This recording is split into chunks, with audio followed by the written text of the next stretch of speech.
Terima kasih Anda masih bersama kami. Bagi Anda yang baru saja bergabung, kami hadirkan kembali 3 berita utama hari ini. Truk bermuatan air mineral terguling, solar kendaraan tumpah di jalan raya di Klaten. Jadi aktor utama perampokan bank, Satpam ajak ex-karyawan gondol uang 31 juta milik nasabah.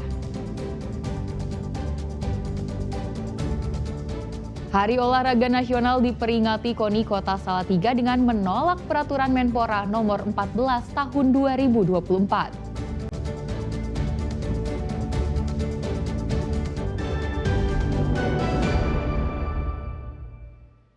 KONI Kota Salatiga menolak peraturan Menpora nomor 14 tahun 2024 tentang standar pengelolaan organisasi olahraga lingkup olahraga prestasi. Mereka menilai Permenpora itu hanya mematikan pembinaan dan prestasi olahraga.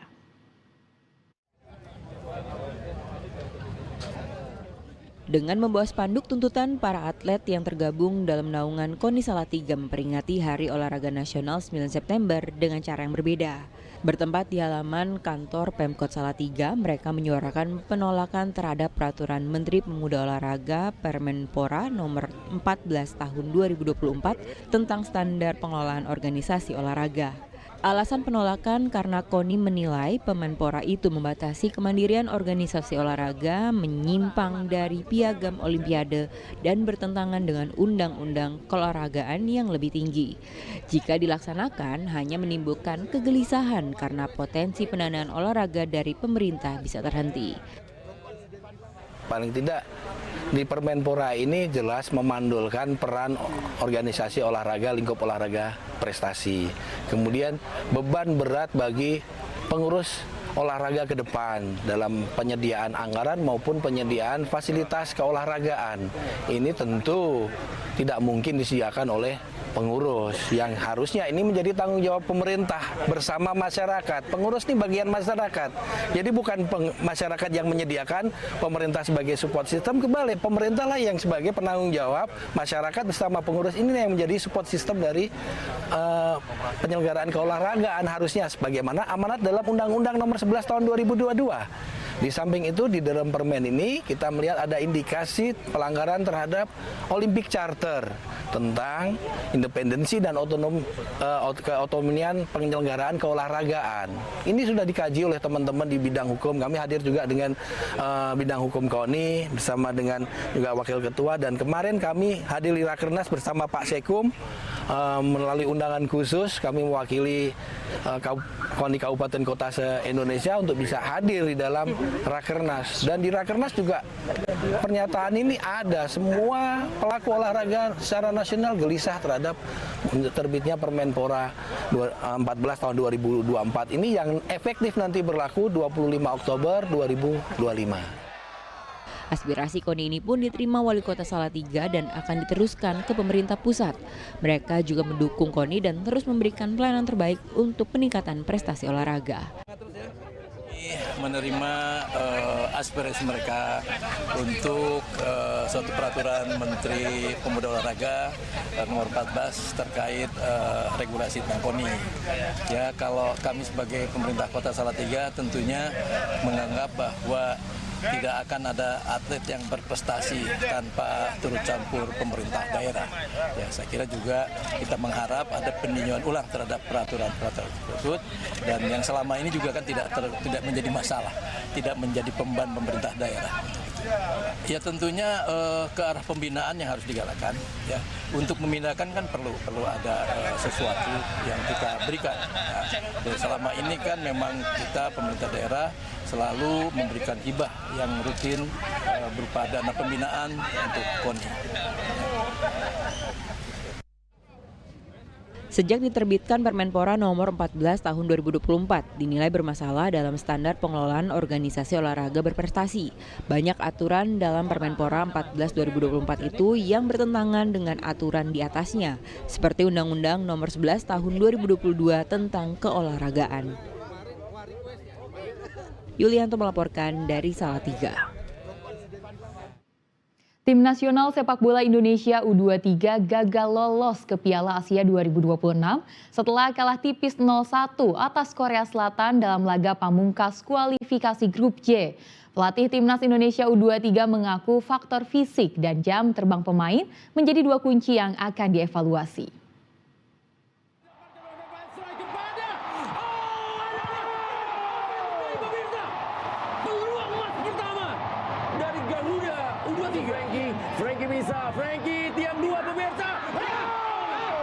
Dalam pertandingan di Stadion Gelora Delta Sidoarjo, Jawa Timur, Timnas Indonesia U23 sempat tampil menyerang dengan mencetak sejumlah peluang menjadi gol di awal babak pertama.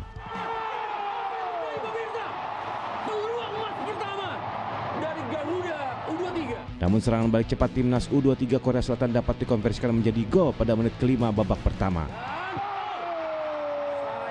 Kembali kita lihat pemirsa, ada posisi yang memang dimiliki oleh pemain dari Korea, ada Hwang Do-yun yang berhasil melakukan syuting dan menjebol gawang dari Garuda. Timnas Indonesia pun harus mengakhiri laga babak pertama dengan kekalahan 0-1. Pelatih Gerard Vandenborg memasukkan 3 pemain baru di babak kedua untuk menambah daya gedor ke pertahanan lawan. Namun lagi-lagi peluang demi peluang yang diciptakan Timnas belum dapat dikonversikan menjadi gol. Saya kira kena tadi. Hingga peluit babak kedua ditiupkan, skor tidak berubah yakni 0-1 untuk kemenangan Timnas U23 Korea Selatan. Hasil tersebut memastikan Timnas U23 Indonesia gagal merebut tiket turnamen Piala Asia yang berlangsung di Arab Saudi Januari 2026. Menurut pelatih Timnas Indonesia U23 Gerard Vandenborg, selain fisik pemain yang kurang optimal, jam terbang yang belum mumpuni juga jadi faktor kekalahan tersebut.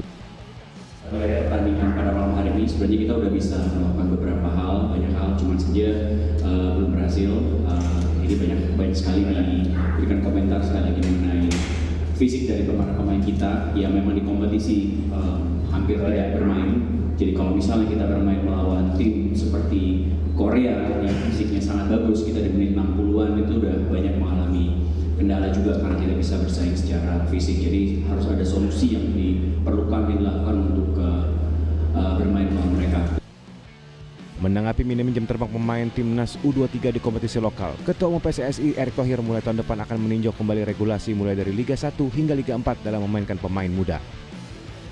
Liga 3 dan 4 yang sudah mulai bergulir di Jawa, yang nanti rencana juga kita akan mengadakan Piala Presiden bulan April Mei tahun depan, yang mungkin diikuti 64 klub dari seluruh Indonesia, tapi nggak sekarang. Nah, untuk tahun depan juga mungkin berapa persen itu harus pemain muda. Dengan demikian klasemen grup J kualifikasi Piala Asia U23 tahun 2026 ditutup dengan Korea Selatan sebagai pemuncak, diikuti Timnas Indonesia, Laos, dan Macau. Tim Liputan laporkan. Banyak cara meningkatkan keterampilan warga binaan di Lapas Nusa Kambangan, Cilacap, Jawa Tengah. Salah satunya dengan memberi pelatihan membuat material bangunan dari bahan limbah pembakaran PLTU batubara.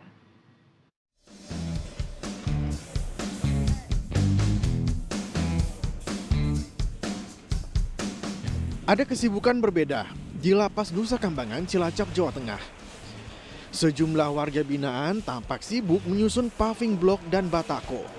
Tak hanya menyusun, mereka juga dilatih untuk memproduksi bahan material bangunan dan memanfaatkan limbah pembakaran PLTU batubara. Program ini terjalin berkat kolaborasi antara PT PLN dengan Kementerian Imigrasi dan Permasyarakatan. Setelah mendapat pelatihan, warga binaan diharapkan memiliki keterampilan yang bisa digunakan saat kembali ke tengah masyarakat. Kepada warga binaan yang ada di Nusa Kambangan merupakan model daripada latihan kerja yang sedang kita galakan untuk mempersiapkan warga binaan mereka siap kembali ke masyarakat. Bukan hanya paving block dan batako, sisa pembakaran PLTU batubara juga bisa menjadi bahan sejumlah produk yang memiliki nilai ekonomis yang tinggi.